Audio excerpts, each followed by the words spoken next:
I ain't even gonna go into what I was saying, but it's all right, man. It's all right. We're just gonna do what we gotta do, man. What's up? We in here, man. That's because we bossed up here. You know what I'm saying? Episode number 5, Midwest Bosses, the Boss Cast. It's me, it's your host. I hate saying my own name, but Mr. Surban Ward. That's my government. You don't have to go by it. You don't have to tell them. Yeah, but I ain't gonna give him my street name. Okay. You know what I'm saying? We're gonna leave it like that. Everybody has a past. As long as you turn that book, as long as you turn that page in that chapter, you know. The bookmark is gone. So, what the respectable people call me is Banny, Surban. If you can say it without chopping it up. Surban. Let my co-host introduce himself. Yo, what's good, peoples? I am your boy, Mr. Magic. It's been about 8 years since I've been on podcasts. Don't nobody hot damn know me, but I've did tons of episodes on Blog Talk Radio, The Magic Hours. This is your boy, Mr. Magic. What's going on, sir, man? We in here, man. We definitely in here. And I just got the text from our guest today, and he's officially 10 minutes away. So 10 minutes, man. Yes. You know. Yeah, so he'll be here in a little bit, but Magic wanted to get into some thought-provoking topics before he got here, so I don't know, you could just throw something out. We got 10 minutes. Well, 10 minutes. What we say we're gonna do before? Flat Earth, 15 seconds. What you think? You want to know what I think? Aliens, 15 seconds. What you think? We are the aliens next. Hey, bro, you know something, bro, about aliens, bro? Do you think that they're getting us ready for... They're watching us develop, yes. That's why they built the ice ring around us, so we can't escape it. And then we can just sit here and they watch us develop. Man, listen, man, I just showing Richard the other week remember, me and you talked about it, the Admiral Bird cat? Yeah. When he shot his way all the way through. He went over there and they said, hey, you need to turn around. Yeah, you know what I'm saying? We like you. Yeah, but this ain't your spot. You know what I'm saying? We see in your heart that you noble, but... Right. You know what I'm saying? So, so I think that is what it is. Another thing... Katrina? That's all in the same thing. All in the same thing. It's all in the same thing. Like, you just want people to do y'all research. Just catch up. All the powerful countries. Catch up. All the powerful countries block off the Antarctica. Yes. You know what I'm saying? Yes. What they do, because they're using it for warfare. They're finding new minerals that we ain't never had. They're getting all the crude oil. Remember how we were supposed to be running out of gas by 2001? They said we got more gas than ever. Yeah. You know So how do you think that? Well, we already know the people are going to give it to us as a threat, but do you think they are really a threat when they actually get here? We already know that they're here, but let's say when it surfaces out to the masses, the threat, the masses. Hey, listen, man, and I hope I don't. Me personally, I don't think they're a threat. Me personally, no. I think they approach it as if how good and bad humans would approach another planet. So you got some good humans that'll go and be like, oh, that's nice, and float on by. Mm-hmm. You got some adventurers that'll go down there and try to take over what's there, not caring what's there. Right. Which is the same story that we're in now. You know what I'm saying? Well, true. Nah, man, I think it is. I think it's evil. I think it's evil ones watching us. I think it's good ones protecting us. You know, it's more than just 2 or 3. It's about like 12 of them. It's different type of species. Yeah. But you know what I'm saying? But we building a mighty high ladder right now, and I don't think everybody's ready to climb. No. You know what I'm saying? So, But yeah, back to your Antarctica treaty though. That's the most intriguing thing that I probably can mess with right now, because that's something that's attainable as far as anybody trying to go figure it out. Right. You know what I'm saying? You're gonna freeze to death in the process, but if you can get through that ice, you might be straight. If you get through that ice. Yeah. So you say that the Earth is not round. Not at all. Yeah, not at all. Let's jump into it, man. Not at all. Not at all. Right. Yeah, you know what I'm saying? Like we can. I don't care who try to come combat me about this. You know what I'm saying? I don't think so. You know, because I don't even consider myself an expert on this. I can just know just by my wisdom. Just by looking at it. That's a fact. Let's just look at it. By the fact that all the water is level. Let's just look at it and just think about it. You see what I'm saying? America, take a basketball and pour water on it, and let me know how much water stays on that basketball. But not even that, because you know how they always come back and say, "Oh, well, it's gravity." Okay, all right, so let's do this. Gravity pulls stuff down, right? That's true. Then how come the birds is flying? That's true. Yeah. But that's true. You know what I mean? Yeah. They just, you know. Listen, how come a balloon floats up? It's supposed to be something pulling it down, right? Facts. All right, Facts. yeah. Facts. So Is this air we breathing? Yeah. Oh no, hey, facts. No, it's not. You know what I'm saying? And that's crazy though. You know what I'm saying? So like. Okay. Yeah. Okay. So. Gravity's not real. Time's not real. What you want? Right. I Stone. know. I know time's not real. Throw 'em at the when wall. I found out about that time, I was boom. When I found out about That's a time, fact. bro. It's just a measurement, man. What I found out about time is that how it's kept us here to keep us in a compartmentalized. You know what I mean? It's like they give us 24 hours in a day. It's no 24. Keep you in the invisible cage. Exactly, bro. Keep us in an invisible cage, bro. Yep. It's bigger than this, bro. Yep. You know, I've actually heard. I didn't mean to cut you off, God. I've actually heard that the day starts at 3 o'clock in the morning. I don't know. Which is what? That. 3 o'clock is the God hour, right? That's true. All right. That's a whole nother. That's a whole true. nother pool. We're gonna jump in right there. We'll go there later. Yeah, you know. We'll go there later. We'll go there later. Pool right there. We'll go there later. So, okay, so let's say that. Okay, so let's go back to the flat Earth. Me, I don't think the flat Earth. I don't think the Earth is round, because every hot damn picture that we've gotten, it's been from NASA or some. It's always been from NASA. Whatever picture that you pull up in Google or whatever, it's always been from NASA. So the whole world laughs at the United States because we put out a CGI picture of the world that changes every single time they put it out. And I always say, where in the hell is the sun at when they be taking these pictures at, bro? That's what gets me all the time. It don't overshine the camera.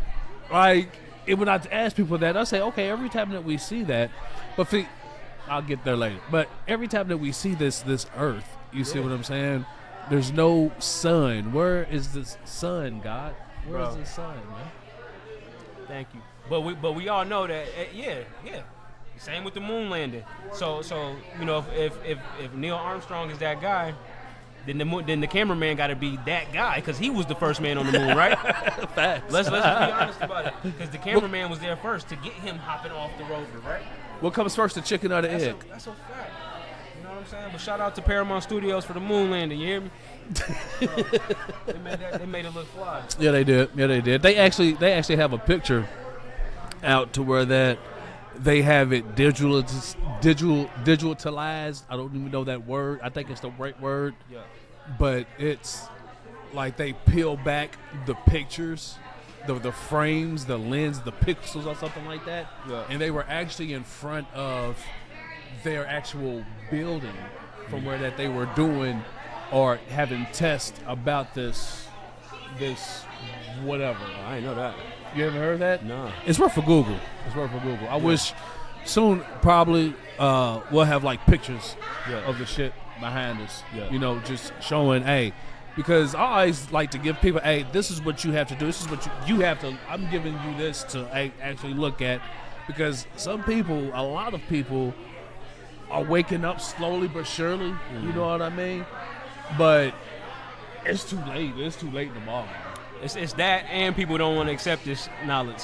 They don't want to accept it because they'll be quick to turn it away, shun it, turn it down, not believe in it. Right. I always look at the glass as what I wouldn't say half empty or half empty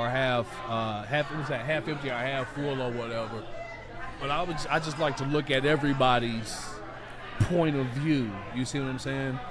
Because it's kind of, I wouldn't say a shame or shame. I don't know what it is, but I came up just like a whole lot of other black people.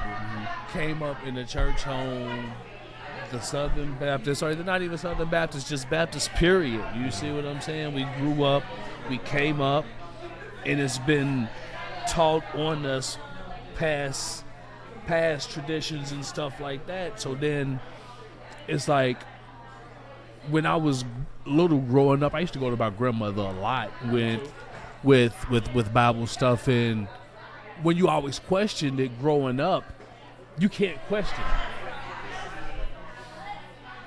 Why you can't question it? You know what I mean? Mm-hmm. God said, and it is a wrap after that. Mm-hmm. You know what I mean? And I hated to where that.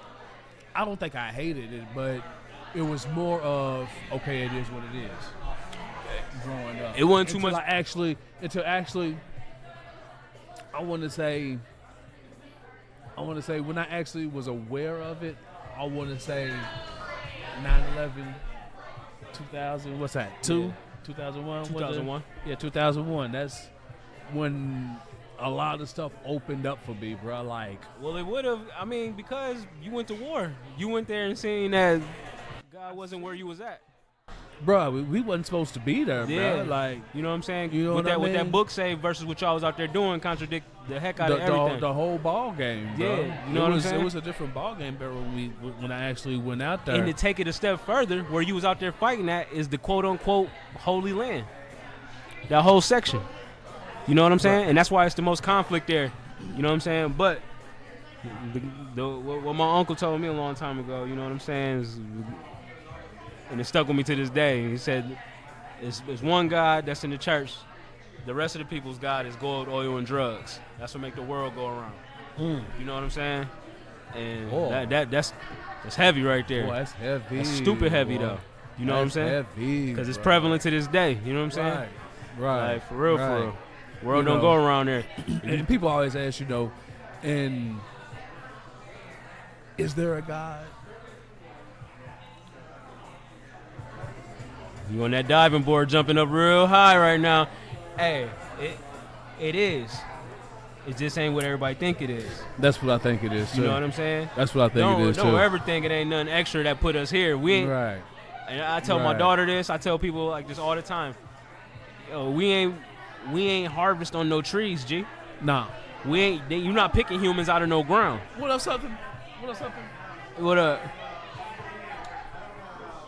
I was actually listening to somebody the other day on YouTube. I forgot who it was. I'm over trying to think who it was.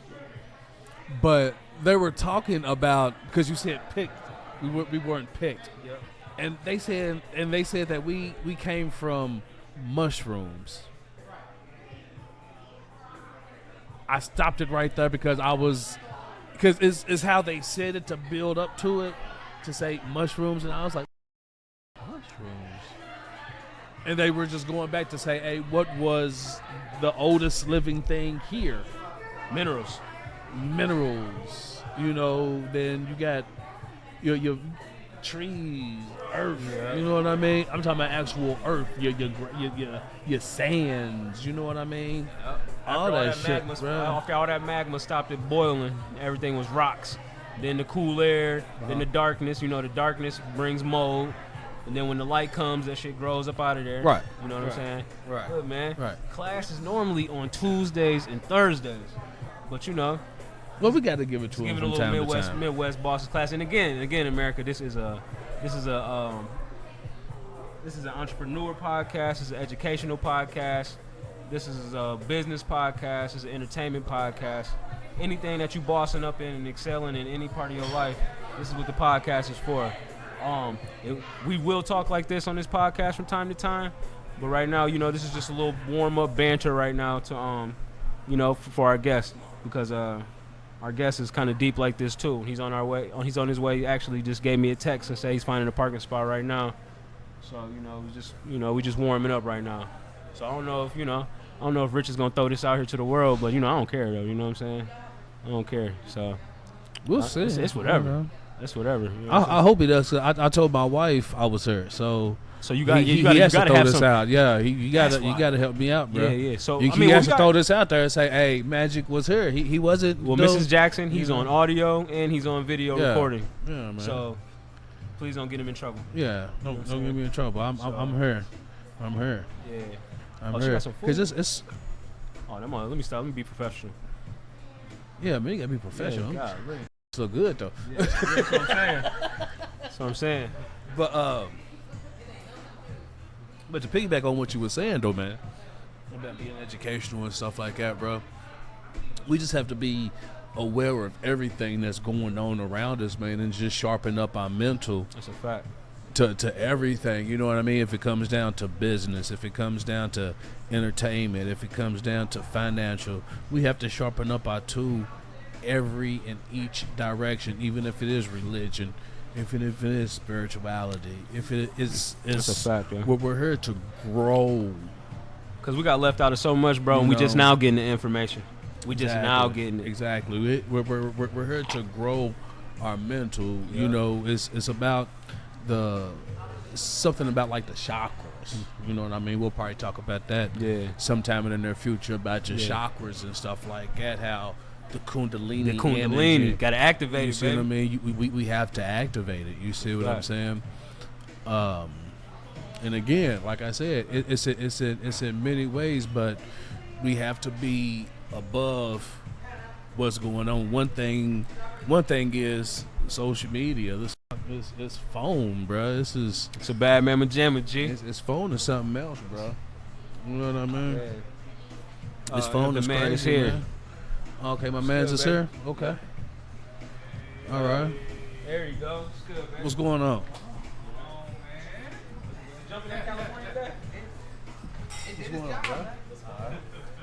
What's going on with you, bro? Good to see you. We're gonna have to get up in there.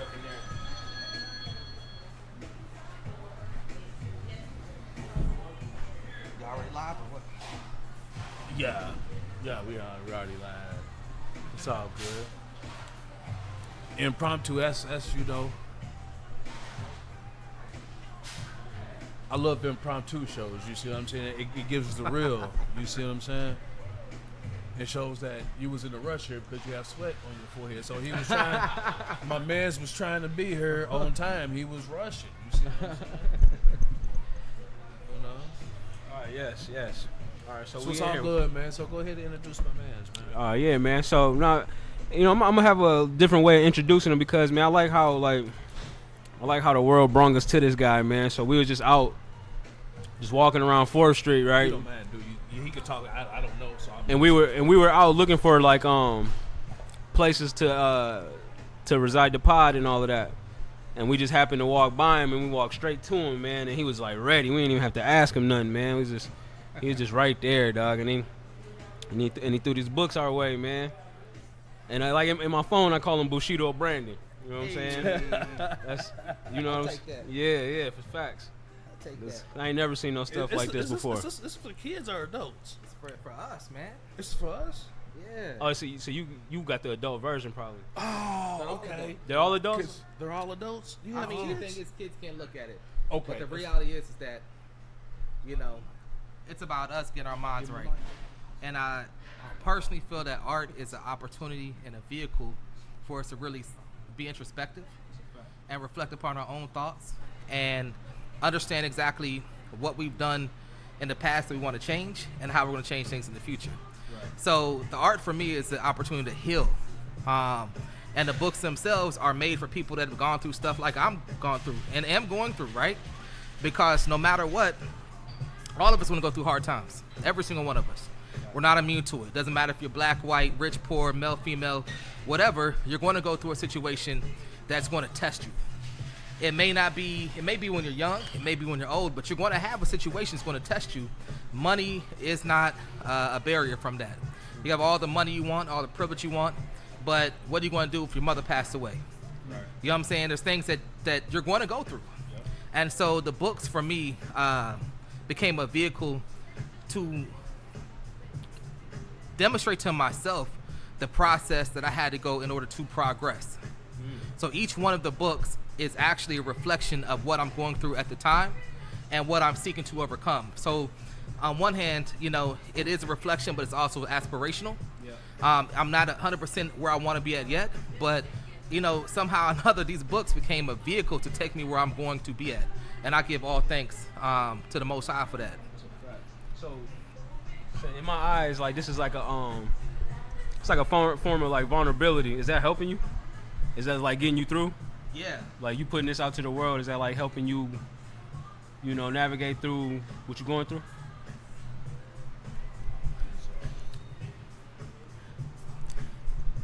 You know, I think often, you know, we get caught up into depression, anxiety, frustration, these things in life. Facts. And we get stuck. We get stuck. And it becomes comfortable. It becomes our norm. It becomes what we do. It becomes who we are. Facts. And, you know, there's a secret that I found out is that, you know, part of becoming unstuck is to do. You know, is to put the work in. And the thing is, you don't always understand what the work is for. When I made the first book, it was honestly like something to do. I'm out of work trying to figure out my life. It was not anything that it was intentional, not no, you know, crazy, like I'm finna do this, I'm finna do that with. It was more like I'm doing something. Because when you put that work in, we don't often understand the meaning of the work. But while we're working, the work is working on us. And what I didn't want to do was to make a product that was cliche. So my first book is called Weed and Zen. And I'm going to be honest with you. When it came to it, I was like in a crazy situation in which, I mean, we talking about vulnerability. Listen, man, I almost died in 2018. A couple months later, found out my wife was on something else with a good friend of mine. Went through the divorce process. I'm watching my family be split apart. I have a child with her, and I got my daughter I've had since she was a year old. Yeah. So now my children who have grown up with each other are being forcibly split apart. My daughter's dealing with abandonment issues, all type of stuff. And then because I was physically handicapped, you know, I was on a cane. Yeah. And I was weakened. I was, you know what I'm saying, like everything that I thought was important, my ego was stripped away because I needed help for the most basic things. Putting on shoes and tying my shoes up. I needed help. Holding a cup. I needed help, you know. And very big difference because the day before the accident, I got hit by a car riding a bicycle. The day before the accident, I did like 20, 25 miles. You know what I'm saying? I could do 16 pull-ups, like 40 push-ups. I was feeling good. Yeah. And to go from that to feeling like you're 85 overnight is humbling. And so, you know, it was a 3-year process in which I lost it all. You know, I lost my body, my physical. I lost my wife. I lost my money. I lost my security. I lost so much in the process where I literally say, you know what I'm saying, my rebirth day is on July 26, 2018. So, you know, you have to go through this process of, because and a brother named Pastor Kevin, he's a neighbor of mine. He said, listen, B, ain't no going around this. You got to go through it. Yeah. And, you know, when you sit on one side of it, you like, man, how am I finna do this? But at the same time, though, it's a choice. It's a choice. So, the books, like, how did they come about? Literally started last year. I've had a background in multimedia, content creation, video, web design, all type of stuff. But, you know, this is completely new for me, right? And it was literally the act of doing. So you put in this work. And I'm going to go back to, like I said, the books were really more aspirational because I was dealing with stress. I was dealing with anxiety. And truth be told, even though, you know, the books about weed and Zen, that's not really my thing too much because I was going through massive trauma and I didn't want to, like, engage in something new and create an addiction that didn't need to be there. I was thinking about literally like a marketing, like who could I market to? Who would be receptive to the books? But the meditation and mindfulness is really what I was on because I needed that. Because I was frazzled all the time. You know, I was emotional, trying to figure stuff out, and I had to rebuild and repair myself. So during the first book, it was quiet. It was quiet, and I was dealing with mad stress. Like I said, I lost everything. At this point, I was broke. Still fighting in court, still trying to figure this out. And it all came to a head where it was like, you know, I lost custody of my son. So I got my son 4 days a month, as opposed to 50% of the time, which is what it had been and what it should be. But, you know, another story. But I was crushed by that. And, you know, I had a lot of thoughts in my head. And I had the opportunity to go in one direction with the thoughts. But instead, you know what I'm saying, we went another direction. That's what's up, man. So, you know what I'm saying, we didn't start with coloring books. And I say we, my daughter, my son, now, you know, this is the family business, intellectual property, right? Yeah. We actually started, I don't know if you guys can see it, postcards. Postcards, not these particular postcards. These come from the third book, just came out. Okay. But we actually had some other postcards, and you know, the postcards came from, like, look, Asada, that's my daughter's name. Like, we're broke, and I really feel like I'm not living the way I'm supposed to be living. And I also feel like I'm not using the talent that God gave me, and I'm suffering for this. Because I went after the accident. I was a freelancer for 10 years. After the accident, I was like, I'm going to get me a job and yada, yada, yada, you know, because I'm fighting to look decent in court. So none of this was working for real. And so I looked at my daughter. I said, you know what? We finna do something different, man. It's Kwanzaa 2020, December. I got some art I made. We're gonna make some postcards. And she's like, that's crazy. I said, let's see what happens. But, you know, I'm still going through depression, still going through a bunch of things. But we came out with these postcards, but I didn't have no confidence behind it. But we made $70 an hour. Which, cool. Right. You know what I'm saying? That was cool. So we went out a couple more times during the year, and, you know, I wasn't confident, so I wasn't consistent. Still depressed. See, the mental health is so important. Uh-huh. So in March, I started making the first book, Whedon's In, and it was completed. It was a very cathartic experience. Mm-hmm. I didn't want to make something that was cliche, that was, you know, just goofy, like, oh, people smoking weed type stuff. I didn't want that. I didn't want my children to see my art, and I wasn't even calling up my art. It was just drawings, but I wasn't even at the confidence level to say my art yet. But I didn't want them to see this and be like, oh, my dad made a stupid coloring book. Yeah. So I put the things in there that I needed at the time. And so with the Whedon's In, it was an opportunity for me to study about meditation, study about releasing anxiety, study about releasing bad things. That was my chance to, like, study this and then put this back into this book. So crazy thing is, what you all read in the books is what I'm learning from myself at the time, because I need it right now. That's what I needed. So you drew all these joints? Yeah.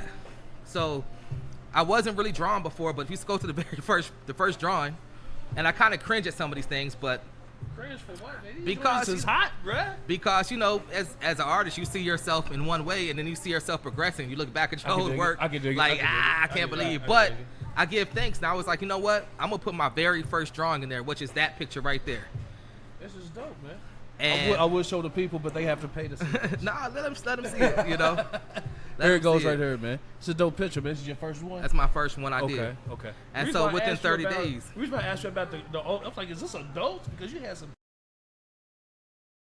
Yeah. But go ahead, though, man. Well, I was like, you was really zen in that city, I was bro. taking inspiration from everything, from Facebook, from this, from that, from social media, and I was like, yo, let me see what I can do. Right. Some things look rougher than others, but it's the process that when you do something every day for a year, you're going to get better. Right. Right. So I you gotta, like, when I said that, you know, I had to lose my ego after this accident, I had to lose my ego. Yeah. Your ego keeps you from taking on new tasks because you're scared of how you're gonna look. You're scared of looking stupid. Right. You're uncomfortable being stupid, right? Man. And then you got he has weed fun facts in here and everything. Man. This is dope, bro. He has crossroad puzzles. That's my man right there, Bike Mike right there from Cincinnati. Okay. Bike Mike. Yeah. Shout out. These real characters? Some of them are real, yeah. Okay. That's my man Bike Mike, and me and him, we used to bike Shout ride. It's Bike like Mike.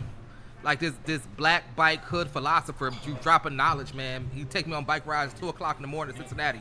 Come with me, you know. 4 o'clock in the morning. 2 o'clock in the morning. We be riding, man. Be riding, get your energy out on that bike. So I said, man, you got this is a whole lot of meditation. This is dope, bruh. Thank you, man. I appreciate that. Man. I got a question. What's the Cause my son is real heavy on anime. Yeah. What's the anime? What's the anime connection, man? Cause I watch Boondocks a lot, man. So that's the only anime I'm even hip to. You know what I'm saying? But like, I be noticing, like, you know what I'm saying, a lot of black folk. They starting to like really mess with anime, like Dragon Ball Z heavy. Yeah. Stuff like that. You know, and cause you know we can, if you know certain stuff, I'm pretty sure Magic know. You know what I'm saying? This stuff come from us. Yeah. You know what I'm saying? Like this. Yeah. All of that. But I was just curious, man, because you don't see too many That's my baby girl. You don't see too many black folks just like when they first of all doing coloring books, second of all doing anime coloring books. Yeah. You know what I'm saying? And then on top of that with urban themes to it. You know what I mean? And then the mental health portion of it too. Yeah. That's that sprinkle, Right. bro. This is like That's if the that, Boondocks did like you know. soap operas, this would be it. Right. You know what I'm saying? Like this would be it. But this is fly though. So how It's long like, you been drawing, man? For like a little over a year. Man, this meeting's over. Hey, but it's This is dope. No, you've been drawing for a year, dog. This is Yeah. what you coming up with, This is, man. like I saw you the first one. That was the first time I like did that. This man You've has been doing this publications. in a year, Bruh. though, bruh. It's the I'm thing like, about bro, it, just man, it's what I'm saying to you. The greats is always humble, man. You know what I'm saying? You want to go through something in life. right. You're going to be tested, and you're going to have to make a sacrifice. But you get something in return. That's true. That's true. What they call it, high risk, high reward. It's what I got. I had to leave my former life.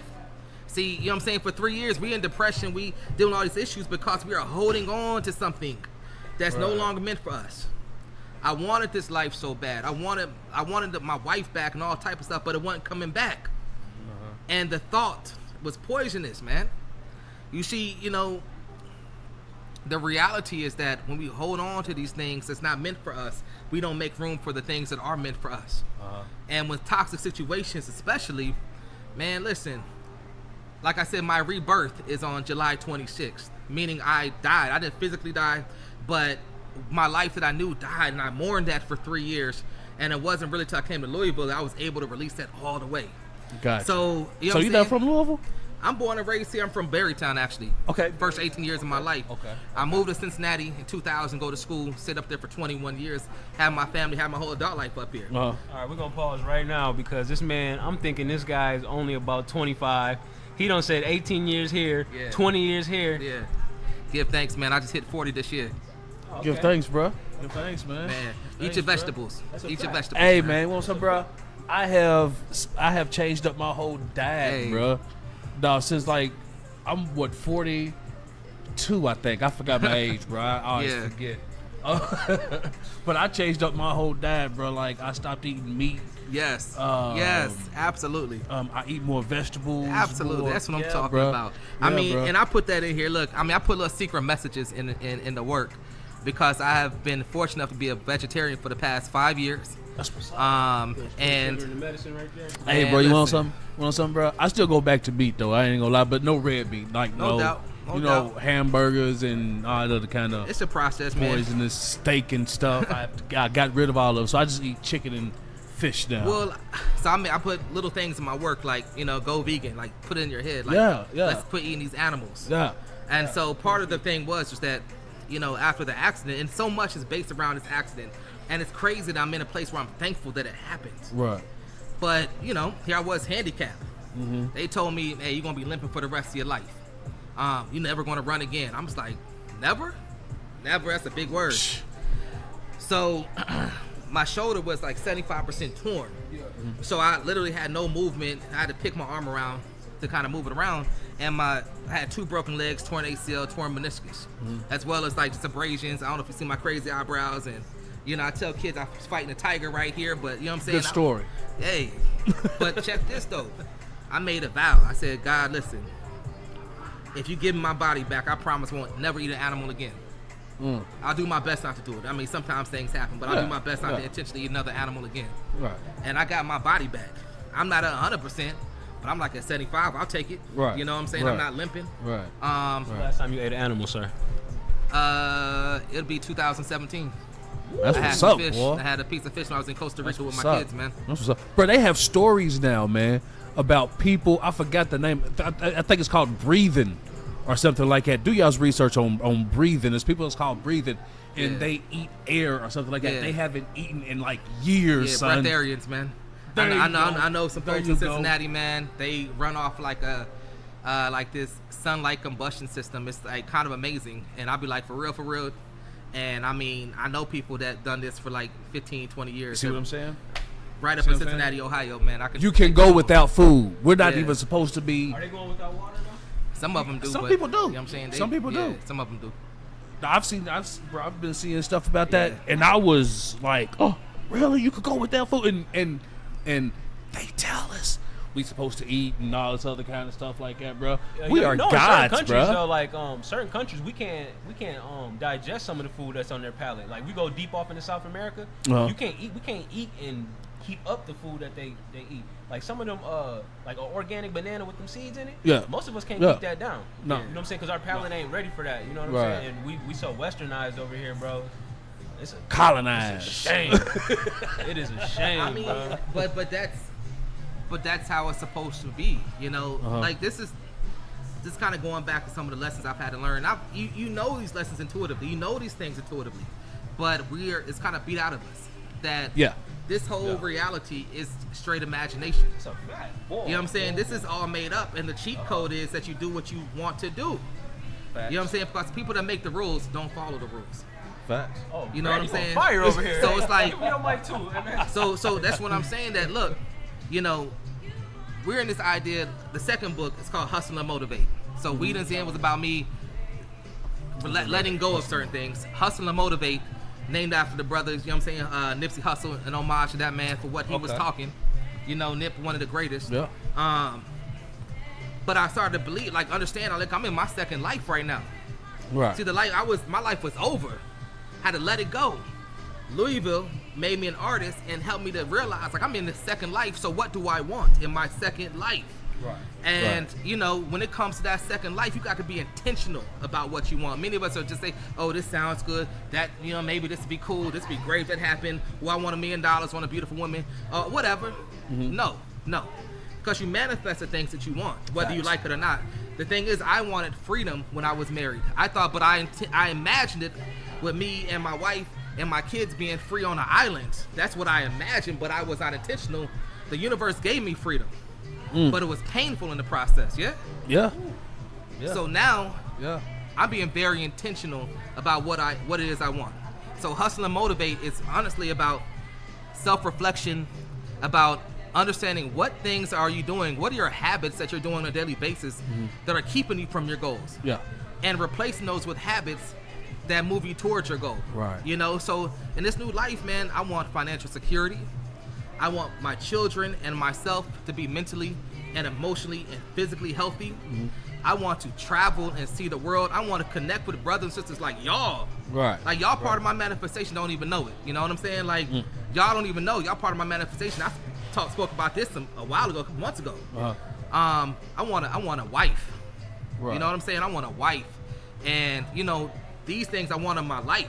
Don't too many men come out and just say that I want a wife, bro. Not too many of us do that, bro. Just, I want a wife, man. Mean it. And mean it, son. And, you know, and I'm willing to but part of that though, see, the thing is we talk about certain things, right? But what's the work we got to do on ourselves? Right, bro. You got to put work. Happen? You got to put work in every day, man. If I want a wife, that means I got to deal with the healing that takes, you know, from my past relationships, from my mother relationship, all type of stuff's deep, man. It's really deep. I got to do the work.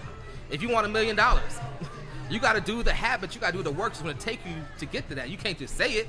You got to say, man, this is the plan. This is what I'm going to do. This is what I'm going to invest in time-wise, education-wise, whatever, product-wise, 50,000 books, $1 million. You know what I'm saying? And you got to, like, be strategic about how that happens. Right. Same thing with your health. I can't just say I want good health and be sitting on the couch playing games.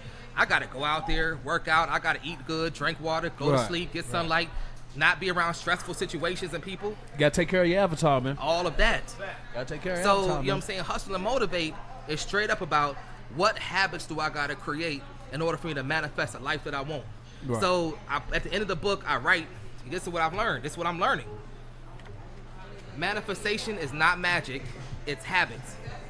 It's habits. What habits do we create on a daily basis to push me towards the goals I want? What they say on that 119 kid, what you do frequently becomes your frequency. Come on now. Yeah. You know what I'm saying? It's true. Straight up. So that's you are your habits. And that's it. You are your habits. Yeah. You are your habits. And so, you know, and that's so even coming to the third book, Bad and Bushido, which you were talking about the anime, you know what I'm saying? Like, how did that even happen? So there's an anime, one of my favorites and one of the first ones I really actually watched and recognized as anime, because we watched cartoons, we watched Transformers as a kid. We ain't thinking of that as anime, but that's what it was. We ain't take a G.I. Joe's anime and Voltron, but that's what it was. All that shit. But we didn't acknowledge that, yeah. You're blowing my top right now. Yeah, all of this All stuff. that, Anime bro. literally means just All like that, bro, just a Japanese word came for over animation. Came over from Yeah. Japan, bro. And so anime has different genres. Like every movie show has different genres. So people say I don't like anime. I don't know what that means. Like, do you not like horror movies? When they say that, they don't like Dragon Ball Z. Yeah, and that's just a genre, and that's perfectly fair. Yeah. But so there's one called Samurai Champloo that came out in the early to mid 2000s, and it was so ridiculous, man. Because Samurai Shampoo. I think I've heard of that. Oh, it was so dope. Here I was. I had a baby. My daughter, she in the car. I should have brought him up. I got a baby, my little girl, and you in the house. Right. My daughter was born in June, and I'm in the house. Summertime, laid up with my little baby in my little arm, man, sweaty up in my arm, man. But I carried her all the time. That's one of my biggest joys. And what do I do? But you kind of watching little TV, cause you got to get her up with her and feed her, and it's 11 o'clock at night, and Cartoon Network got the anime on at night. Right. So here I was with my daughter, exactly, Toonami, Adult Swim, and all that, yeah. So here I was with my baby, and I'm low-key bored. I'm loving it, but I'm like, I ain't running the streets like I'm a little girl. What am I want to do? And would turn it on. I would watch this one. It was Samurai Champloo, and I was like, "What the hell is Champloo? What is that? Right. I mean, shampoo? I don't know." Right. But I started watching this, right? And what I began to see very quickly was that this anime had a very real love for hip hop and the culture around it, and the way they spliced the two, hip hop, samurai. Is that Wu this and Tang that. joint? Nah, it's not, but it's on the same Okay. vibe link, you know what I'm saying? So the way they put them all together was just like, it was a beautiful homage to hip hop, and you could see it was made with love. Man, that's I might hit to YouTube tonight. Yeah. It sounds familiar. Like Samurai Champloo is honestly one of my favorite Yeah. animes of all time. And I was watching that, and I watched it subsequently probably like another 5-6 times. I mean, 26 episodes. It was flawless. It was beautiful, and it makes you think about something every single time you watch it. I find something new in that. Mm-hmm. And so fast forward to last year, and I've been watching anime since then, right? And I love anime because the stuff I watch is oftentimes like people overcoming things. Yeah. Dragon Ball Z, every single time, he got to get beat up, got to get beat down. He got to like gets the brakes beat off. you know what I'm saying? But then the Goku, part, Gohan, all of it, Piccolo and all. But the thing we love about it is the training part. They got to go into they hyper time and that chambers or Sensei whatever. bead, baby. That Sensei, You know what I'm saying? bead. These are metaphors, right? These are Facts. metaphors Facts. because these are the things, especially like we all got to be warriors in our own life. Mm-hmm. And there's times that we have to go into our chambers alone, because this is we're in our physical forms and we are by ourselves, even though we're with each other. But we got to go within to become stronger. And we see this, reflected in anime, training, overcoming great obstacles, things that are supernatural. What if it's more realistic, if it's Dragon Ball craziness, whatever it is, we see it happening. And it's inspiring for people that, like myself and like many other people, that it's like sometimes I got to go within. Right. I got to train. I got to train physically, mentally, get up and run, put the excuses, get your ass up and let's Quit go. the excuses. And we watch anime and it's like I don't understand how people watch anime and then like don't do anything, because I be watching like, yo, I gotta go do some upside down push-ups. You know what I'm saying? I was Like, about to say something ridiculous like that too. Yeah. Go kick a boulder across you see what I'm saying? And we be needing that energy. Right. And so fast forward to last year, and there was a live action done on Netflix of Cowboy Bebop anime, right? And Cowboy Bebop and Samurai Champloo, same people that made them, So Cowboy Bebop came out first in like 97, 98 or something like that. Samurai Champloo came out later in like 06, 07, something like that, right? 05, who knows? all the way up.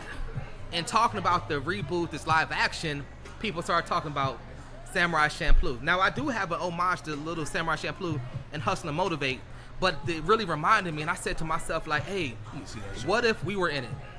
What if we were in it? What if we were in the anime?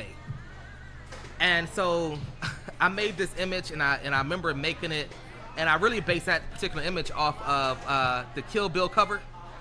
Like, you know what I'm saying, where she got the sword in front of her face. And I was like, man, what if we was in it? So instead of like just like, you know, Kill Bill, it was like a sister holding a sword with some like Bantu knot braids or whatever, you know. That's my man's right there. That's it. Okay. And you know what I'm saying? Like I wanted, so it's already in my mind right there. Dog, I can't, dude. This is a year. I want people to understand this, dude. I can't draw a head, man. And I've been trying for 42 years, bro. This is nice. It's just You wouldn't have put that in out a if you year. didn't feel like you didn't did exceptional, bro. Come on, son. But yo, it's about this, man. Like once again though, it's about, are you uncomfortable with being uncomfortable? I mean, are you comfortable being uncomfortable? And, bam, I'm gonna pause you right there because Uh-huh. I just heard a quote the other day saying, whatever you jump into in life, if it don't scare you, it ain't worth it. That's what I'm saying though. If it don't, if the image and the like the whole overall idea, if it don't scare you to your core, if it's easy, then why Yeah. would you do it? Yeah, You know yeah. what I'm saying? Yeah. But that's crazy. That Yeah. you hit that right on the head. I'm I love over here it. thinking about stuff now, like Yeah. all the stuff that I've done did. But I see it's easy now. But it was a total because of like doing comedy and stuff like that. I was scared to death for doing comedy, man, because I had a fear of talking in front of people, bro. I was scared today. I This is supposed to be understand. Jeff talking. You know what I'm Oh, saying? it's supposed to be Jeff. This, Oh. yes. You know what I'm saying? Like, but the universe had other plans. Yeah, man. You know what I'm Jazz saying? hands Like, on, I was, man. you know, being nervous. I was telling my girls, you know, Nervous. and man. everybody Hey, saying I man. got it. You know what I'm You saying? got But it, bro. Yeah. man, listen, I know I'm a natural man, but look, it's just all about putting yourself through uncomfortable situations to get what you want. Facts. Yo, like, just like you said, you've been on that. I've been on a health journey too, man. Alkalining my body. That's right. I lost. I want to say like a good 100 pounds between That's what I'm talking now about, and man. That's what's up. and you can tell how big my stuff is. You know What's what I'm up, saying? bro? Give me some Yeah, of that, man. man. Yeah, Right, for sure, right, for sure. right. Man, you know how big I That's a was. huge Rich know how big I was. accomplishment, You know what I'm man. Huge saying? accomplishment. And like so, I wear sweats every day.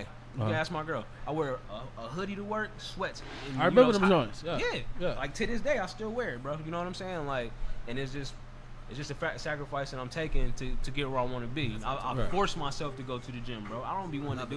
You know what I'm You saying? have to force yourself to go to the gym a lot of times, You- bro. you I forced know. myself yesterday, No, bro. I love you it. already know. Because sometimes I'll be like, I do not want to go, but then it's like in the back of my mind, it's like, okay, but then when I do go, I get to that mile.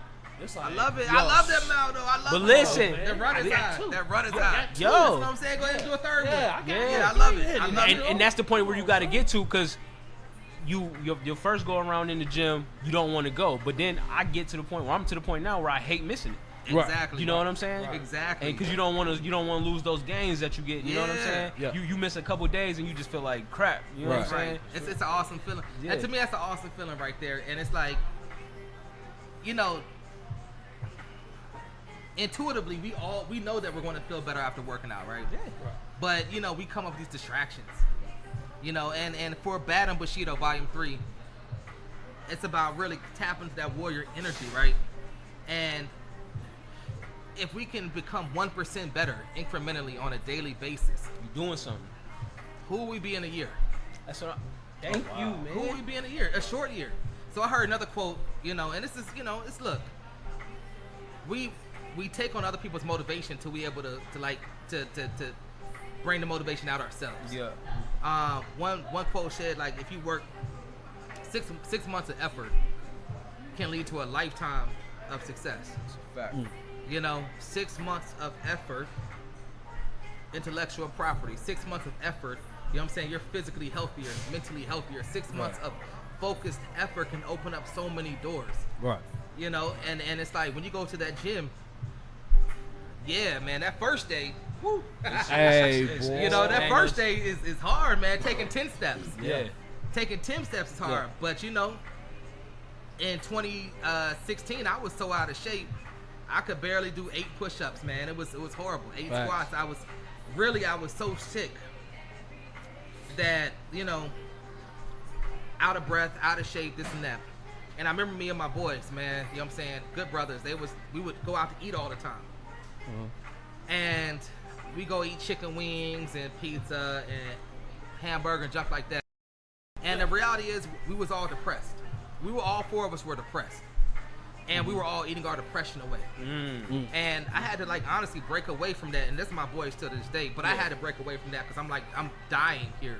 Right. I was getting like if I ate at 10 o'clock at night, I would be throwing up at 3 o'clock in the morning because I had acid reflux real bad. Especially if you know what you know about food these days. Especially if you know what you know.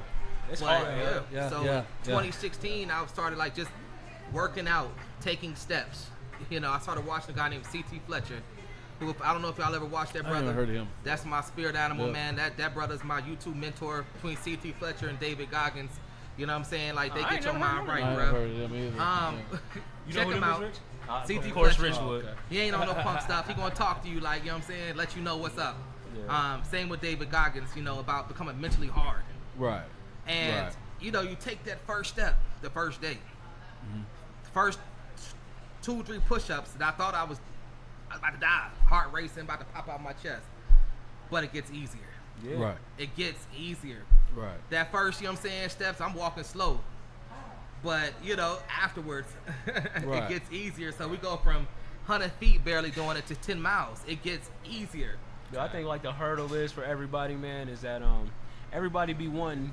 So you go into the gym 300 pounds, but you want to snap your fingers and look like Arnold. You know what I'm saying? Well, this ain't no movie, man. Yeah, that's what I'm saying. Come on, 'Cause son. I went through that though. Yeah. Even with doing these businesses, doing this podcast, in the gym, I had to learn like on my It's not own that it's a overnight. process. Yeah. Yeah, It's it's not a overnight, long man. process. But if you Yeah. embrace the process, you don't feel the process. Exactly. Yeah, but You know what I'm but saying? you learn to love the process. Yeah, though. that's where I'm at now. I love love the the hustle. process. Me I and this love the man been hustle. working on businesses, 2 businesses, ain't got a dime out of nothing Come for on now. years. But Come on. ask us, have we quit?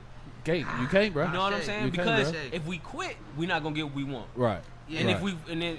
so the only way to know if we're gonna get what we want is to keep going. Right. It's, Right. beau- You know it's what I'm beautiful right there, Right. man. And for me, like I've had businesses, man. I've had multiple businesses. I've had some good years. I've had lean years. And you know, one thing that I realized that I was having businesses, meaning I was not focused on one thing and growing that out. Right.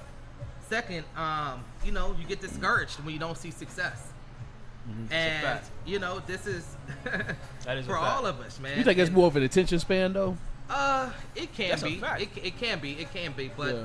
you know, let's keep it real. People dealing with different types of stress, man. That's Nah, true. Brandon hit it on the nose a little while ago. Everybody's be trying to gauge their success off of other people. So everybody get on Instagram. It can be like the worst thing, Social the best media, thing. boy. It can be both. And just like the other pod we had earlier, old girl said that 2 things can be true at one time. 2 things. You know what I'm saying? So it can be a gift and a curse. People get on there and see people with new houses, cars, Yeah. all of that, Yeah. without even knowing the struggle they had to go Right. through to get Yeah. there. You know what I'm Right. saying? Yeah. People don't know Right. if that's 10 years, 15 years in the making. Yeah. They've been Um, saving pennies You up. know what I'm saying? They've been eating Sacrificing. ramen noodles. They just press play Come when they on, got man. it. You know what I'm Yeah. saying? They Yeah. didn't record the whole process. Right. You know what I'm saying? And then that right there, that cuts off half the people motivation right there. Yeah. Because if they don't go out day 1, day 2, and they don't see no results, then they back in the house. You know what I'm Gotcha. saying?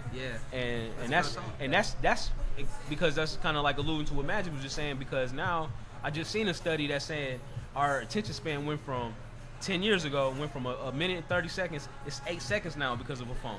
Yeah. Boy. You know what I'm saying? It's 8 seconds. That's our Right. attention span. Right. That's what he said, just like that. That's our attention span. Crazy. It's scrolling. Oh, we don't like it. Like it, love it. No, I don't like it. Yeah. The songs that we listen to, it don't got 3 choruses no more. It's a crazy, bro. hook, a Dum, chorus, dum, and it's out of dum, here. dum, dum. Yeah, you know That what I'm saying? reptilian music. Yeah. Dum, dum, dum, man. dum, dum, dum, dum, dum, dum. Yeah. Oh, see now you talking about frequencies, and that's a whole nother thing. Hey. It's a whole other thing.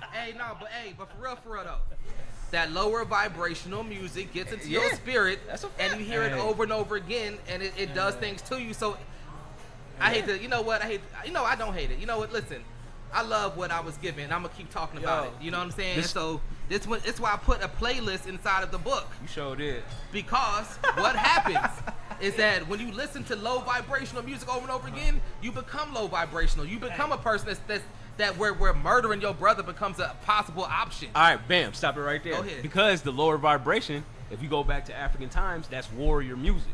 Hey, That's now. they use them drums them when it's drums, time for bro. war. I love them Drums, drums. bro. I So love when you them hear drums. that shit now, Hey.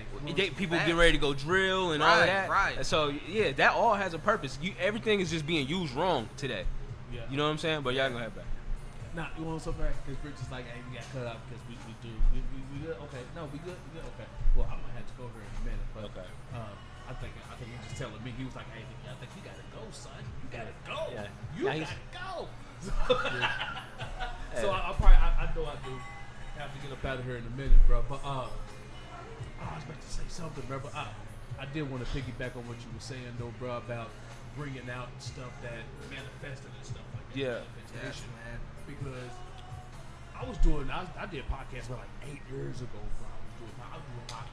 Early with it, man. Early Yeah. with it. Early with podcasting. You see what I'm saying? Back when Joe Rogan was starting, man. Pioneer. Yeah. And in the team, my team, we got old and life started happening. Of course. You know what I mean? Of course. Goddamn, people had kids, people got married, people got other houses, people working 2 jobs. Yeah. Other dude, he was just planning on being another dude, you know what I mean? But I couldn't build that team back up or whatever. But I was like, I'm gonna get back to podcasts. I'm gonna get back to podcasts soon, you know what I mean? And I never did. So I just, like, it was like whatever. And then I thought about it, and then that's when I linked up with Surban, and he was like, yeah, this is a little podcast. I said, bro, I used to do podcasts, man. And he was like, hey, woo. So I won't say, hey, appreciate it, bro. Yeah. This is dope, man. Y'all got good chemistry, by the way. Yeah. And I appreciate it. You know, once again, This is our 100th show, man. that's wild. I didn't even know that. See the active doing. See the active doing though, man. See, the one thing about Magic is he's a former comedian too, and that's a fact. But you know what? The chemistry is like y'all been doing 100 shows. And that's what really matters. Though. You right You know about what I'm that saying? though. And so like this is, I love to see people do wings. Yeah. You know, I'm at this point now where I'm like, look, life is precious, life is short, life is hard. And we don't have a lot of time to be making excuses from, what we should be doing, why we not doing this. Man, shut up and do it. Let's get out there, G. And I don't care how rough it is, how ugly. I respect people who do it. Right. I respect people who do it messed up. I respect people who do it ugly. I respect people who do it without knowledge, you know what I'm saying, ignorantly. But they do it. Right. As opposed to people who plan and talk and wish and whatever. You know what I'm saying? The act of doing, you'll improve. Right. Jump in the first time, improve it the second time. It's going to get better, and this is what this whole process is for all of us, man. We are in the process of elevating and evolving to our next selves.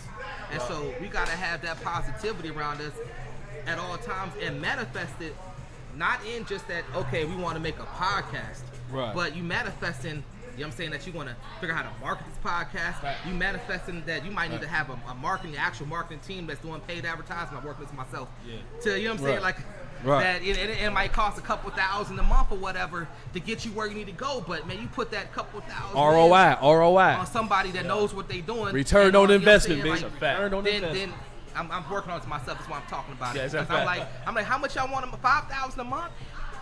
That's a lot of coloring books. That's a You know fact. what I'm saying? Right. But if that $5,000 a month can get me $20,000 in return, then let's roll with it. And to even be thinking about these things, you know what I'm saying? Like, I'm not making a ton of money, but you know what? I'm better than I was. Yeah. And I make more doing this than I make in my day job. Yeah. You know what I'm saying? I give thanks for my day job, but man, God gave me these books that's full of positivity, full of love, full of intention. And you know what I'm saying? This is what I'm working with. We opening doors over here. We are manifesting life. I want, like I said, I want financial security. I want health, mental, emotional health and well-being. I want to travel. I want a wife, and I want some brunch. Okay? I want some brunch. Somebody get this man I some want eggs some brunch. Benedict, man. You know what I'm saying? Listen, girl. Please, man. Baby, I know you hear me right now. I'm talking to you. Yeah. I want you, a vacation and some brunch. Let's figure it out. Hey, this is so Louisville, bro. Yeah. We got hot damn Joe's Palm Room Yeah. over here, bro. You so 502. Yeah, bro. yeah, If yeah, y'all yeah. know about Joe's Palm Room, bro. Yeah. I used to live up the street from Palm. Hey, and Palm so Room, bro. once again, like the books, Weed is in, Hustle, Motivate, Bad and Bushido, but then the other part is this. Love and Lou, Louisville bro. has shown me so Yo, much love dope. in this city, man. Louisville showed me so much love that I did a coloring book to show my love for the city. dope. Love and Lou. And it includes dope. a playlist from Louisville, of Louisville artists, places to go. Because this is my one qualm of being gone for 21 years and coming back. Point that to the camera. People man. here in the city I'ma don't steal this, recognize man. and Why you understand doing that? how I'ma dope steal the this. city is. I'm gonna steal it. When he They ain't don't looking, know. you just take it. You know what I'm saying? So it's like I made this book, so I want people in their own city to recognize, like, Right. you got a beautiful city here. You all should be showing love to your city. You should be come outside, come out and play.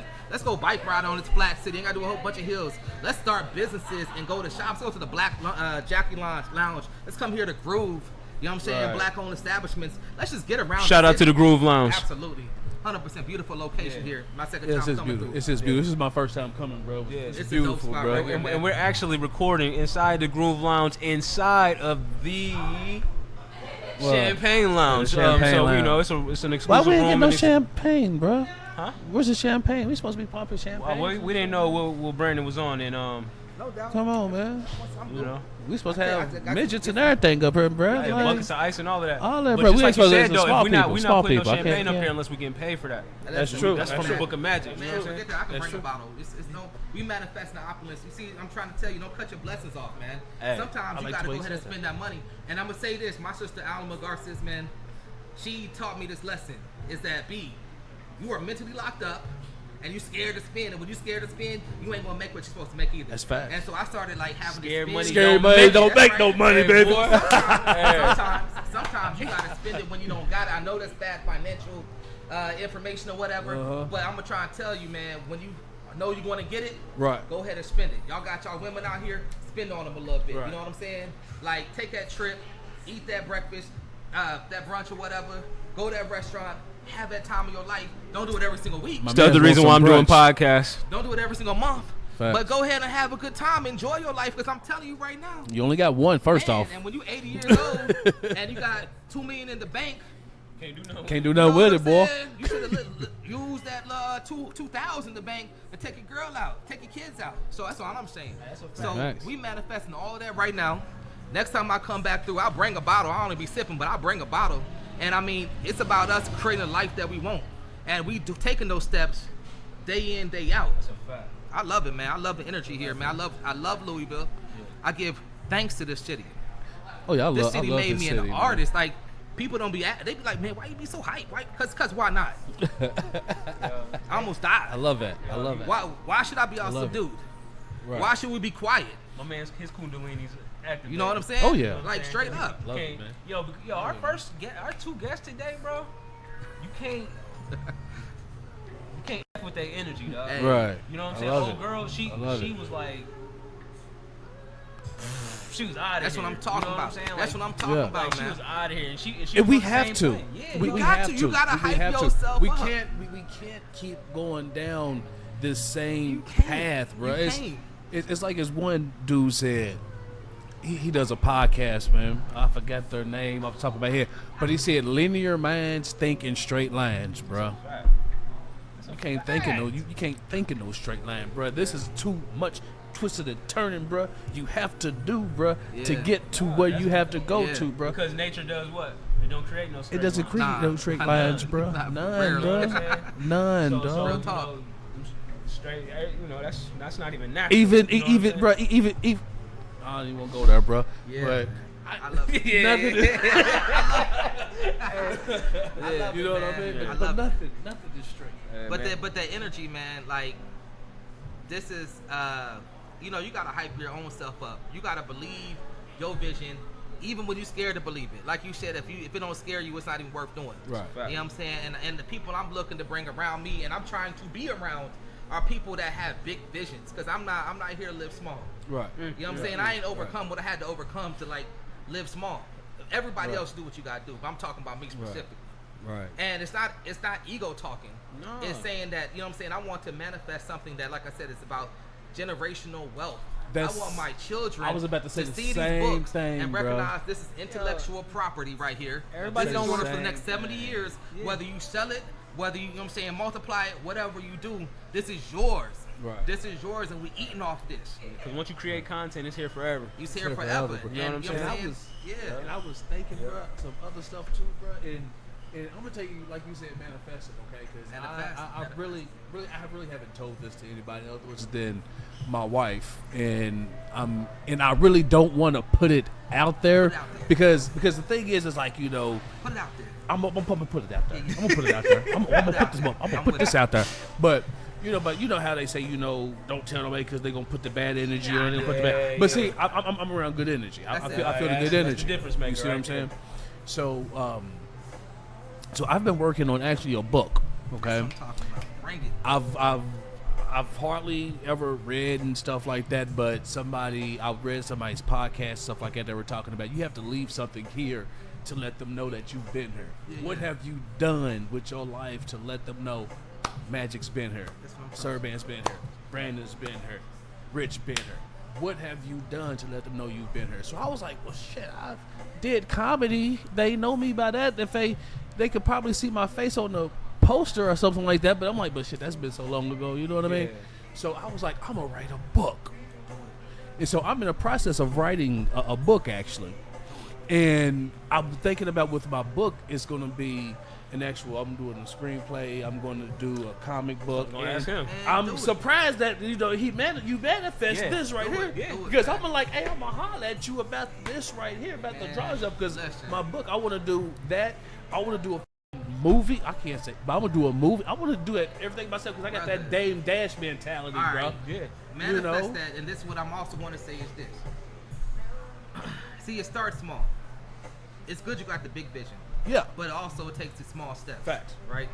So you start small with the manuscript, you know, and what happens is when you put something out there and it is going to inspire somebody else to come in your direction and help you along the process, but you got to keep walking and start walking it yourself. Exactly. So, you know, crazy thing is, you know, I had a brother, met him last week, on me tomorrow or Monday, where he's like, man, we should do a short film off the coloring book. And I was like, what? I was just about to wasn't ask even you that. thinking that though, but you know, yes, I'm down for it. Right. I met another brother, you know what I'm saying, who was like, hey man, let's do this stuff in this city. Let's do this in that city. The answer is yes.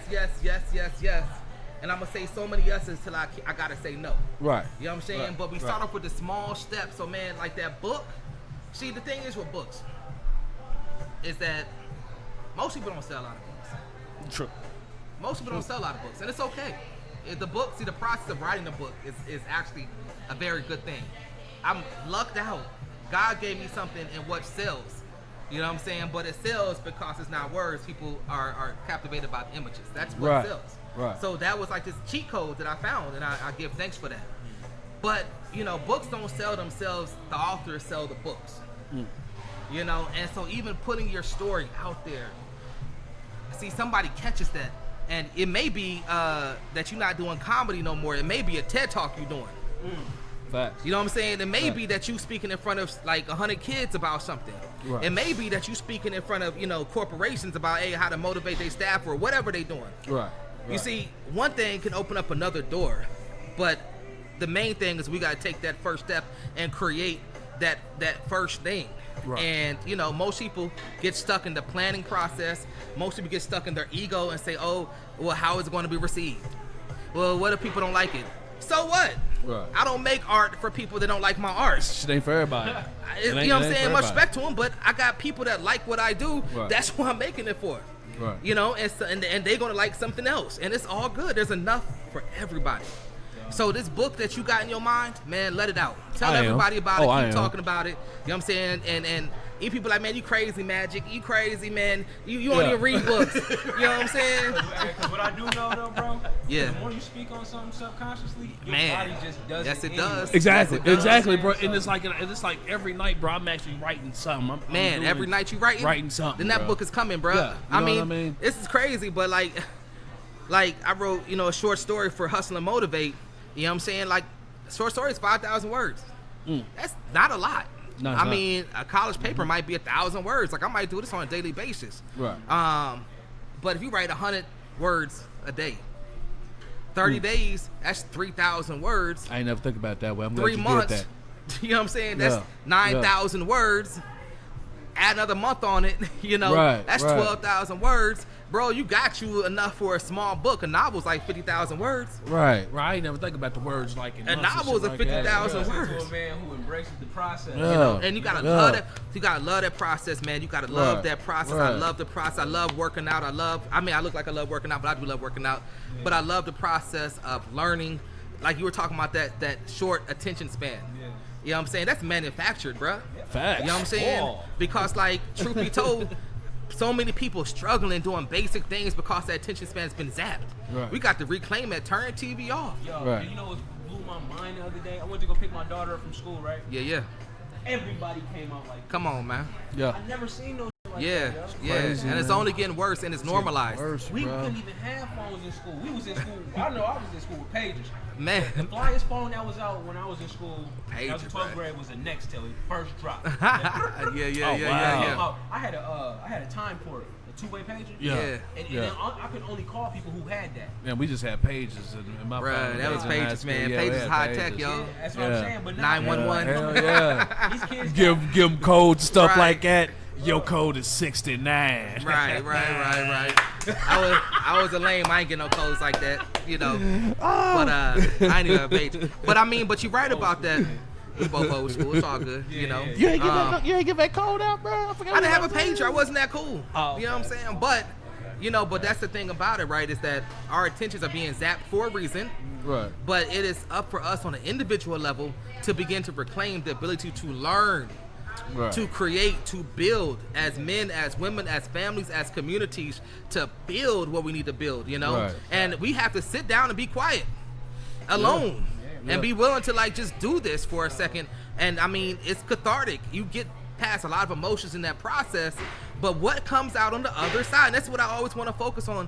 It's like, because I didn't know what come out on the other side, man. Mm-hmm. I got 2 books I'm working on. I got like 5 books I'm working on. For real. You know what I'm saying? I got one on money because I'm like, I need to get my money. Like, I'm working on getting my money together. And for a lot of us, you know, we made, you know, you hear the financial, save your 401k, yada, man. You know what?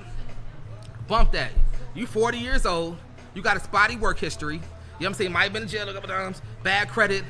Your 401k ain't what's happening for you. You need entrepreneurship. They talking about taking out your 401k anyways, bro. It's garbage. You need entrepreneurship. You need entrepreneurship. If y'all can take out y'all's 401k, that's it. Take it out. Take it out. Invest it. Reinvest it. Invest it again. Do what you got to do. Start that food truck. Whatever you got to do.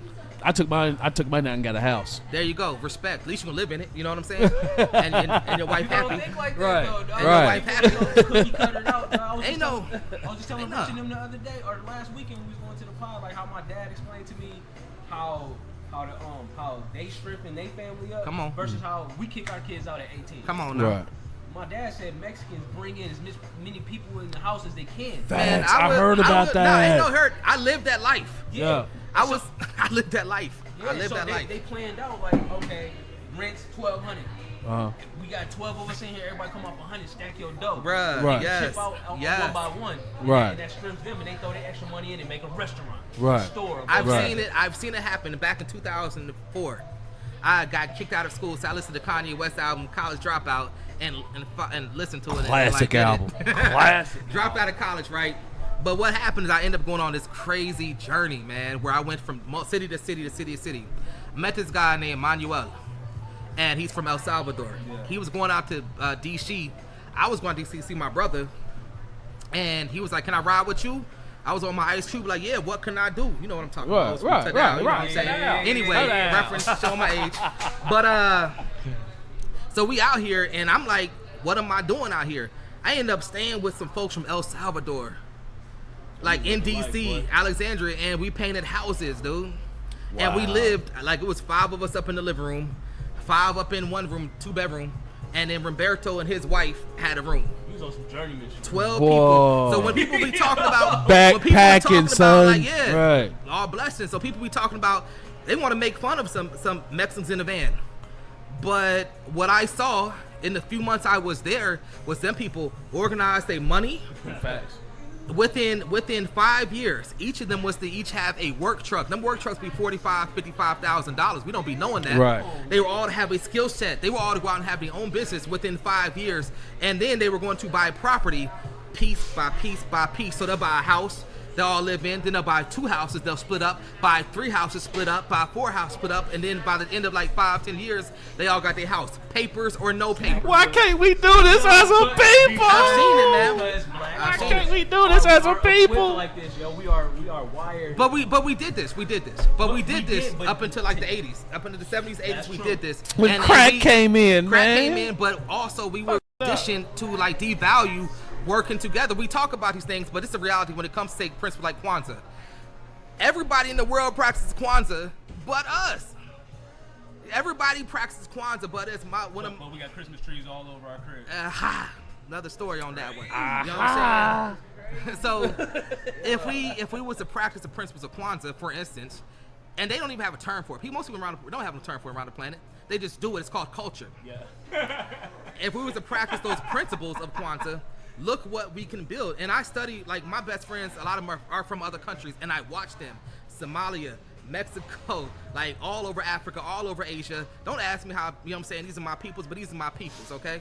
Mm-hmm. And I've seen how they build together over and over and over again. The formula ain't nothing new. They practice the formula. Right. You know what I'm saying? We ain't gotta like each other, but we're gonna live with each other. What you said. We're gonna keep it civil. What you if said. If you see somebody who's from another country that's homeless, you gotta ask what's wrong with you. You know what I'm saying? Because they be practicing real umoja all the time. Right. My wife's cousin is a Jew. He practices Judaism and stuff like that, and he goes over there and stuff like that. Came back and he goes to place, and he was talking the same thing that you're talking about, man. Yeah. It doesn't matter what it is, bro. They might not like each other, but they gonna do business together. Yo, absolutely. We are the worst on the planet. The United States, as far as like camaraderie and all of that stuff. Right. Yo, but just like you said, bro, you can go over to Norway, Sweden, where like the everything that's bad over here is excellent over there. Right. The condition of life, money, all that, bro. Even how they treat the prisoners. Oh my God. The prison in Norway looks amazing. They actually try to correct them, bro. Sweden or whatever. Like, I see that special. I said, what? They are living good. What crime do I have to commit to get locked up in Sweden? Because they go there to get correction. Man. Like our prison system is made off of money. Theirs is like they want to correct people because they don't want to release them back into the society. You know what I'm They come saying? and knock on the door. Hey, inmate 2645, you want to get up right now? Ciao. You see what? Where your man's? Where is your man's doing all his political stuff at? The rapper Shine. You see how reformed he is, bro? And Belize. Belize. Yeah, man. Yeah, you see, beautiful down there. bro. You see how he is now as a man? Yeah. You can't even get him to cuss. It's a different situation, and like this is the opportunity that we all have. You know, what happens is that when you treat yourself like a human being, you respond in a humane manner. You know, and when you are treated like an inhumane beast, you respond just as such. That's a fact. And in this United States, we have been treated as such, and you know, we still persevere and we call ourselves human beings and we act accordingly, so because we are, you know. But you know, a lot of what we're doing, and I see this in the podcast, I see this in the books, I see this in a lot of what my brothers and sisters doing, is that we are breaking chains here. Yeah. We are breaking, every conversation is chains, because as much as we was talking about the low vibrational music, and we listened to it. Oh Listen, yeah, that was 1992. But we have to. We had diversity back then. Exactly. So for every time I was listening to Dr. Dre, I was listening to A Tribe Called Quest. You know what I'm saying? Right. There was balance for every time I was listening to, like, you know, Too Short, I was listening to Queen Latifah. Right. You know, and like there was balance in it. I'm not saying it was all healthy, because the 90s and 80s was messed up. Crack was killed. But we have balance to it, right? Which made us have to question, like, you can't just call in, you know what I'm saying, women all type out their names. And do you have an R&B cut come in on the radio? You see what I'm saying? And it was about love and about, like, I love you and I want you and I would do whatever I can for you. Can we bring the ballad and the bridge back? That's all I'm asking. Right. You know what I'm saying? Right. Like, that's cool. I don't even listen to the radio no damn more, man. Nah, turn off the radio. But turn off that radio, but you know, but the low vibrational stuff is kind of what's been in play, and we hear it so much that it becomes like background music. When you see people doing TikTok videos about, I don't know, cutting up fruit, to like some ratchet song or whatever. Like, what is really going on? What's really happening in people's psychology? Yeah. But we become conditioned to think that the murder of our people and the degradation of our people is normal. Right. Because it is the United States. It's a sick indoctrination. That's like, right. Like for real. But we, you know what I'm saying, are definitely going the opposite direction. Right. Whether it's positive podcasts, whether it's books, whether it's music, whether it's this, whether it's that, whatever you do it for the culture. I ain't being ratchet for the culture. I don't count that. Right. But what I'm gonna do for the culture is make sure I'm going to be healthy, successful, empowered. I want my children healthy. I want my wife healthy. I want, you know what I'm saying? I want, when you see us, I want you to see strength and love and peace. Right. That's for the culture. Not yo ratchet, this and that. Nah, bump that. It's time to kill that noise and be on something better. Like, we are the true architects of the planet. Right. And we gotta act as such. That's a burden on our shoulders, but we should be willing to stand on top of that. You know what I'm saying? We should be building. We are builders of the universe here. And it's like the work that we put out. The work that we put out should be about building. Right. Should be about, you know what I'm saying, how do I build myself, my family, my community, my city, my state, my country, my continent, my planet. Right. You know, and that's the decisions, you know. We was talking about the frequency of the music, man. When I was in the military, bro, when I first went to the Army, it was like 2001, right before the Twin Towers fell. Yeah. And that's what Master P was huge. Right. Man, make them say. Hey, when I joined the military, bro, the Army, that's all I listened to was hot damn Master P. I was a No Limit Soldier for real, son. Yeah, me too. Like every month album, I copped it, bro. So when I was in the military, there's one guy I didn't like him. All right. I didn't like him because he snitched on me. Different ball game. But he said that when he became, I say brainwashed by the military, because I do, because he was my battle buddy. Like wherever I went, he had to go wherever he had. That's military. But, he was your bubble. Yeah, you know what I mean. So it's a bubble. I had to catch up for a second. Yeah. So he was like, so at the end of it, like when we was about to leave out and stuff, he said, I don't even listen to Master P and stuff like that. I don't understand their music anymore. I was like, what are you talking about? He said, I just look over that music now. And I didn't get it. You know what I mean? Like, you know what I mean? I'm like, got his nose up to me. Like, you used to rock Master P with me coming in here. You know what I mean? And I didn't understand at that time to where, like, he elevated from that. You know what I mean? And he's still a BAN. He's still a BAN. No doubt. You know. You like that? He's still a BAN. Yeah. But I learned something from him. So you can learn something from BANs, okay? This is true. You can actually learn something, okay? You know. So you have to learn something from anybody. Like I learned something from you. I learned something from Surban. Anywhere, it doesn't matter if you don't like that person, like you said. It doesn't matter if you learn. I learned something from you. Oh yeah, you can learn from anybody. What they say, you can learn from a dummy if you hear it right. You know what I'm saying? That's right. Bro, clock right twice a day. Facts. You know what I'm saying? Facts. Love it, man. Yeah, what's I about to say? We got like a question that we want to ask everybody when we come up here, man. And knowing you from what you done said already, man, I'm kind of guessing that you ain't done. But I'm gonna ask you anyway. Is there any moments that you felt like where you hit a boss moment where you like, all right, this is me, and this is where I'm gonna take off at, or you don't feel like you fulfilled yet?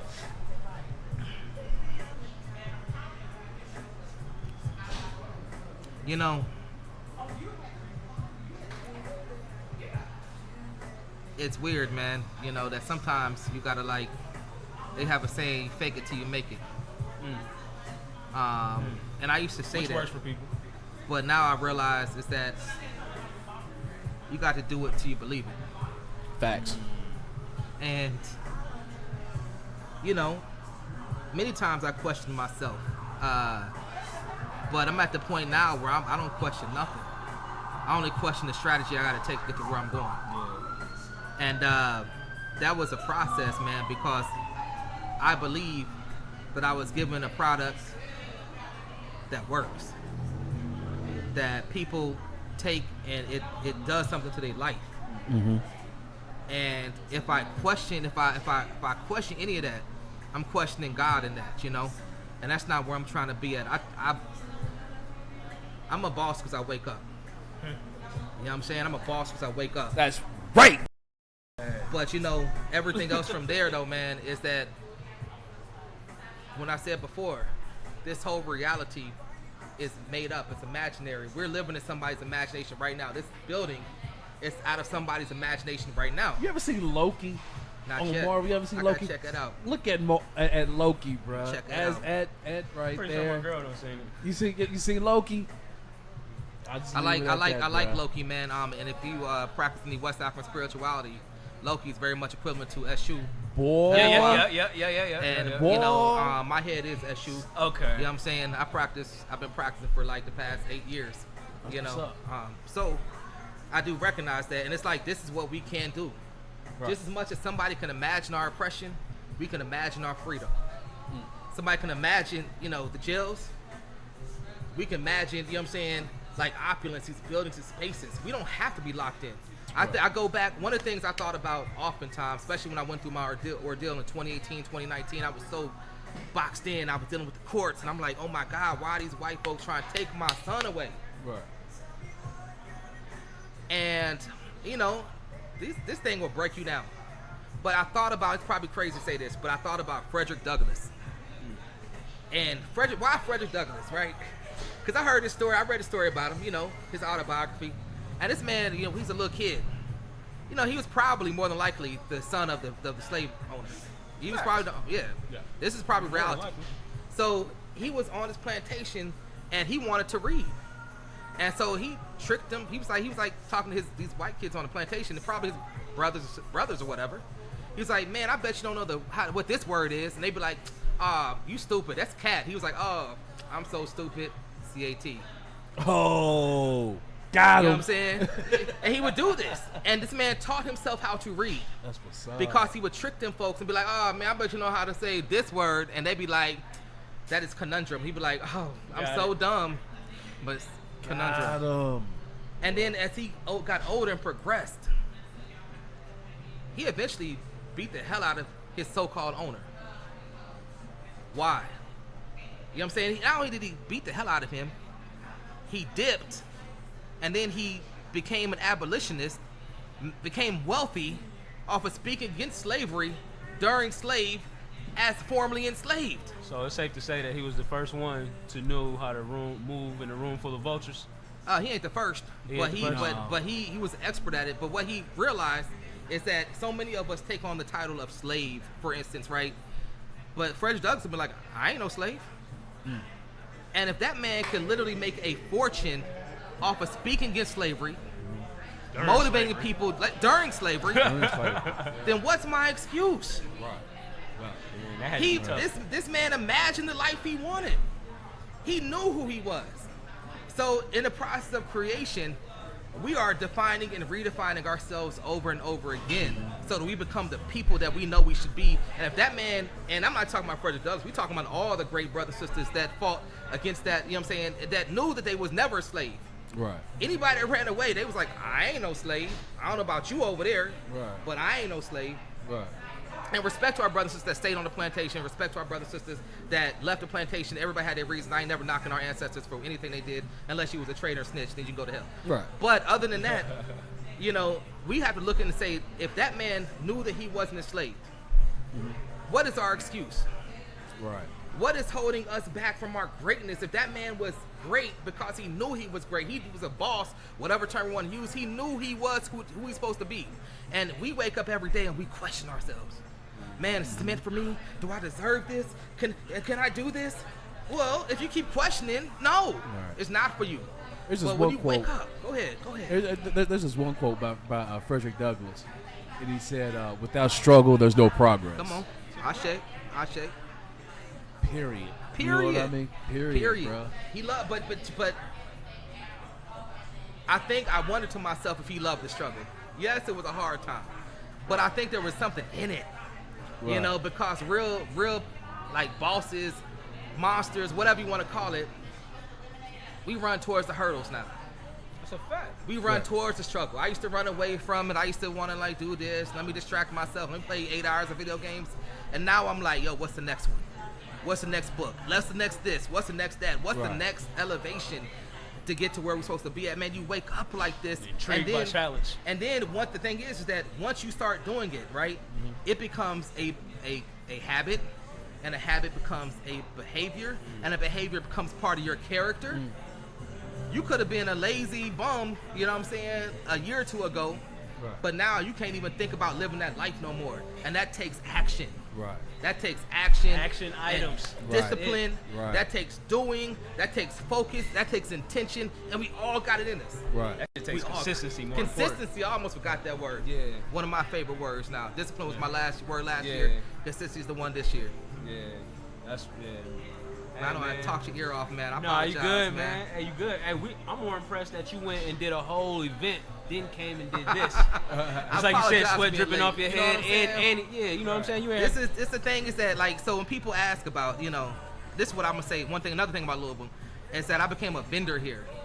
You see, like I said, we get in our way, we be thinking too much. But when I came to Louisville, I didn't have an identity here, so I had nobody to be embarrassed about. I had nobody to be like, oh man, you used to do this, now you do that. You used to be doing this, now you selling postcards, you know. Like, yeah, I'm selling postcards. I'm selling $5 postcards. You want one? Right. You know what I'm saying? But let me tell you though. That's the same with me, bro. When you step out of all of that, who you once was, to become who you are now, bro, I am perfectly fine selling my $5 postcards on the side of the block. Because I promise you, let me sell 20 postcards in an hour and then we still talk. Yo, who I am back home in Michigan versus who I am here. Come on. I would never do the stuff that I'm doing here back home. Not the entrepreneur part. I probably would have been doing a lot more negative stuff if I was back home. No doubt. To be honest with you. But when I got here, like I just scrapped all of that. Like I get on before we had a car, I used to live in the projects right there on O'Connor Square. I used to get on the bus to go pay my bills. Come on. I used to work at a laundromat, walk up and down the street. I love it. You know what I'm saying? Like I shedded all of that, yo. You know what I'm saying? Because, but just like you said, nobody was here to judge me. And you know what I'm saying? It shouldn't be an excuse, but that was my excuse back home. It was mine back to Cincinnati. You know what I'm saying? But I promise you, I'm going back to Cincinnati, and I'll be selling my postcards. What's up? Come get it. You know what I'm saying? That's what I'm saying. But that's the part that gets in our way though, is his ego's talking. Yeah. But I be you know, once I started like, you know, just really looking at people, I be like, hold up, man. We want to joke on that. You know what I'm saying? That person that's doing this on the side, but they might try to make $500 a day. You know what I'm saying? Like that ego is a ball. You know what I'm saying? So it's like, you know, do I want to look good doing something, or do I want to actually have done something and profit from that? And this is our opportunity right here. So it's like, look,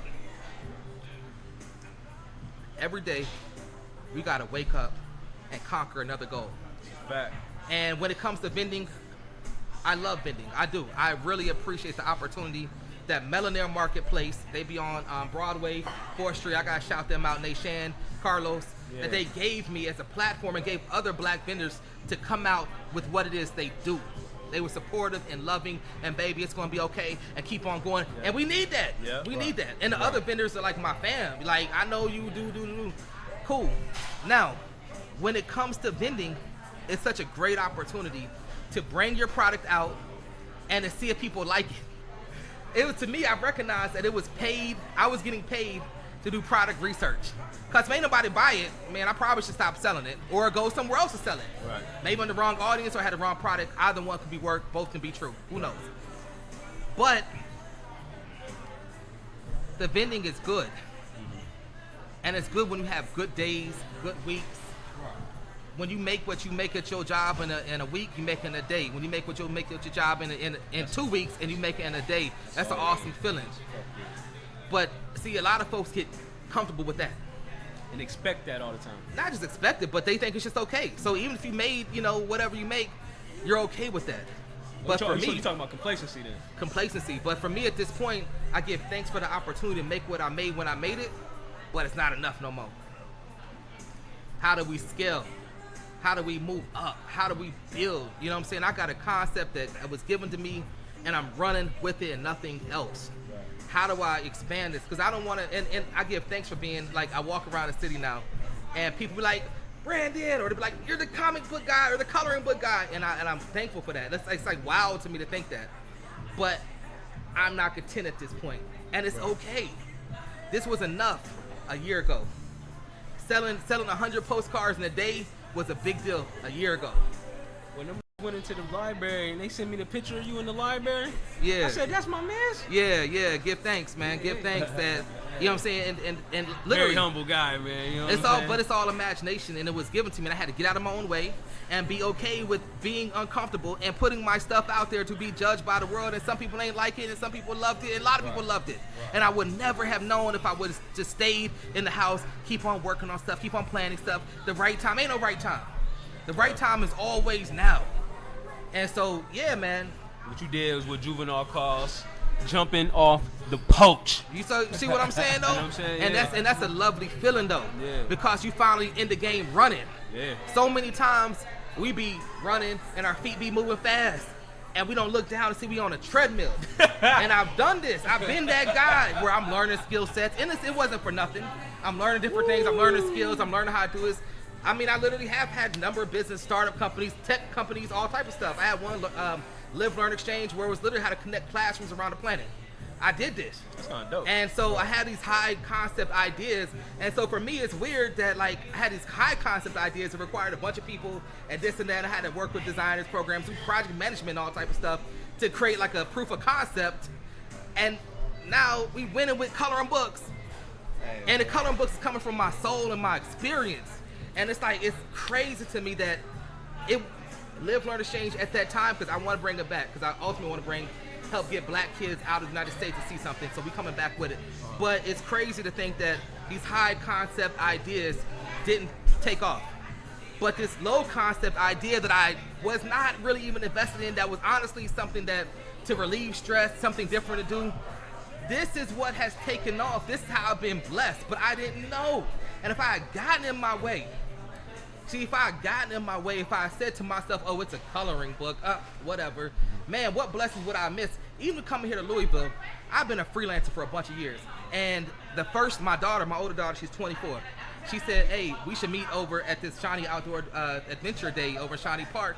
And I was like, cool. Man, I'm over there and got offered a job. Oh, wow. And when I got offered the job, I was like, man, that money ain't that great, you know.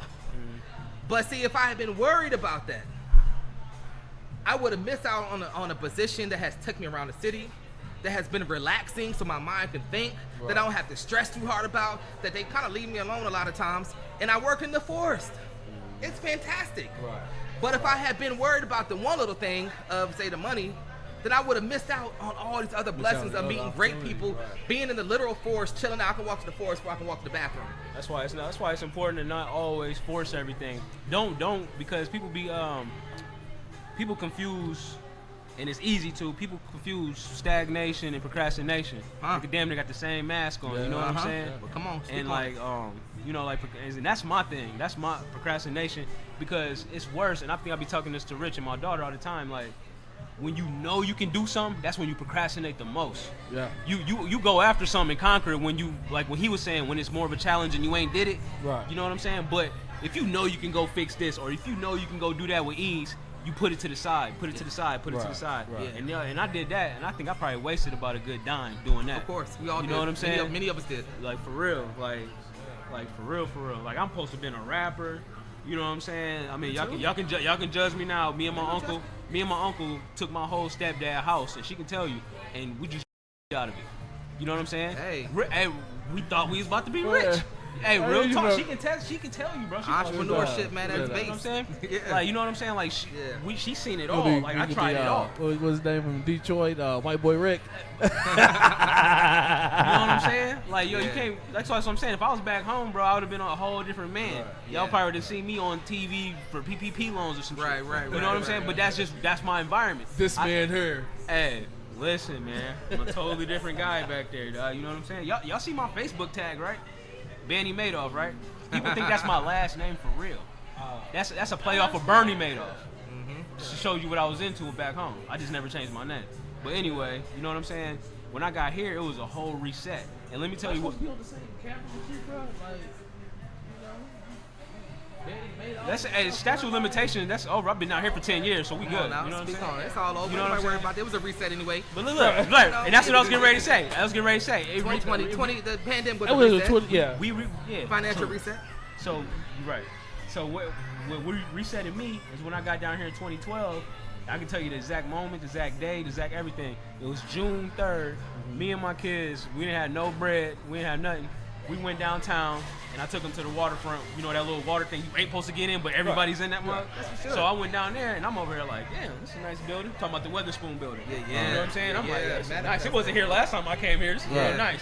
You know what I'm saying? And I was told Christina, I was like, yo, I'm getting a crib right here. Yeah. Right. I ain't had my GE job. I ain't had nothing yet. I worked at Kroger's gas station when I first moved down here. Speak on it, You know what I'm saying? That's what I'm talking about. So, you know, like I had, just like a couple years ago, Rich can tell you, I was living in the projects, bro. Come on. You know what I'm saying? Like, that ain't the situation now, but just, yo, if you're not doing this, man, you doing this. Come on. You know what I'm saying? Come on. And One step closer. And you gotta want it, though. That's the thing. You gotta want it, and you gotta, more than wanting it, you gotta put the action behind every single step. And it's like, if you're not progressing even 1%, 0.5%, 0.25% on a daily basis, then what are you doing? If you ain't living, you dying. Yeah. And I mean, you saw something that inspired you to live, and you went for it, man. Listen, I'm at the point now where I used to, back a few years ago, I used to eschew like, wealth and this and that. I'm like, nah, man, I'm trying to live a simple life. Now I want it all. My daughter says that she wants a Tesla, and I'm like, look, man, how many books is that? You know what I'm saying? If you want it, how many books is it? Make it happen. Make it happen. It may not be what I want, but if that's what you just desire, then make it happen. And you're not going to get that working a little BS job. You're going to get that through what we've created through entrepreneurship. If you want it, make it happen. If you want an $80,000 vehicle, how many books do you need to sell? How many books you got to sell? 4,000. You know what I'm saying? Sell 4,000 books. Really like 5,000 because with profit, whatever. Yeah. But if you want something, make it happen. 6 with taxes. You know what I'm Man, saying? you But think about all that, man. this is not anything that's crazy. That's literally 1,000 books a month. Right. That's 500 books a month for a year. This is all it takes. This is all it takes that we can be changing our whole lives. Right. And, Right. this is our ability right here. This is the imagination that we're living in. This is the cheat code that we're talking about. The cheat code is you go out and do what you want to do. Facts. We see stupid people fall into success all the time because they too dumb to like not know that they can't do it. Right. And you be like, how he do it? And I ain't doing it because you overthinking it. And you see how we call that dumb? Yeah, we call it overthinking, but that dumb person got the Tesla, they got the Charger, they got the Challenge, they got this and that because they was too stupid to know they shouldn't do it. And they stupid rich right now. You see what I'm saying? So sometimes you just got the cheat code, just do it. Do it. Hey, I gotta shake the scene here. Yeah. How much is this Well, book? we're gonna go ahead and wrap up anyway. $20. Now, do you mind, bro, being a reoccurring guest? Man, hit me up, man. Oh man, You got cash out? Man, it's a gift, man. Y'all take it, man. Oh, Yeah, for sure. Leave all these books for y'all, man. Oh, You know what I'm saying? Give thanks, see, man. I was talking about give thanks, man. You Because know, I was actually gonna try to steal this. But I said earlier, y'all gonna see it on the camera. I said I'm gonna steal this. You see how he said, I'm gonna give this to you, man. So you Bruh. see how it goes. Bad and Bushido 3. It's what you gotta understand. It's what we I gotta got this. understand. I'm gonna steal it though. Yeah. But yeah, I'm gonna take this manifest. I'm gonna take this one. This is the one I have my hand on. This manifest transfer. Yeah.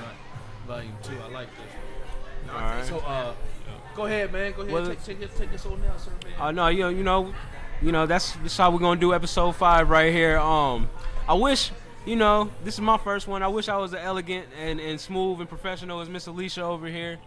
You know what I'm saying? She set the wanna- bar mighty, mighty high. Take us out, man. But know we're how to gonna do it. take us on now. Brandon, you got any gotta- last words, G? And let Man, the man, people how know they- where how to they reach know you Find at. you at, man. Hey, so you can find us at www.inflywetrust.com. That's inflywetrust.com. Catch us on Instagram and everything else. And you know what? Hopefully you can invite me to come through, and I'll slide through in a heartbeat. Let me say, when it comes to this also, one last little thing is that, part of the blessing of receiving is the opportunity to give. And, I want y'all to have these books because so many people gave to me. And y'all have me on this show. Y'all ain't had to have me. Y'all didn't know me for real. I don't know really, honestly, what made me, said bring me onto the show, but I appreciate it. This is my first podcast interview I've ever done. This is a milestone for me, and like I said, y'all don't even know that y'all part of my manifestation, but y'all definitely part of my blessing.